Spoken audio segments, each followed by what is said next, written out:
السلام عليكم ورحمة الله تعالى وبركاته وما لنما سنين تاريخنا يكون بيجان تاعي أفريق طبعا كابيش التضباط سنة كلا وذكون شني لو أتنك سيدان هراي لو كيكون فلان تانيبا عشرة دينا بيشا نحن نكون دونا كوا مركاون كوش هيك دونا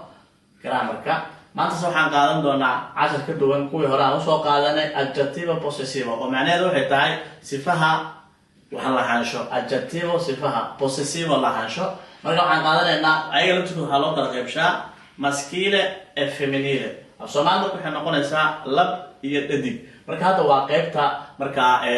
labka ah isla mar ahaantaasina waa singular ama singulare waa markaan ka hadlayno shay kaliya magacyaalada sida u kala qaataan ayaan haddana si kala sharxi doonaa marka waxay tahay marka aniga iska hadlayo miyo waa markaan tilmaamayo shayga inaan anigu leeyahay tuwo waa markaan tilmaamayo shayga inaan adiga leedahay suwo waa marka aan tilmaamayo ama aan tilmaamayo shaygaas inuu asaga ama ayada ay leedahay haddana annaga iska hadlayno macnaheedu waxa waaye prima persona plurale aan ka hadlayno oo ah annaga markaan u hadlayno nostro ay noqonaysaa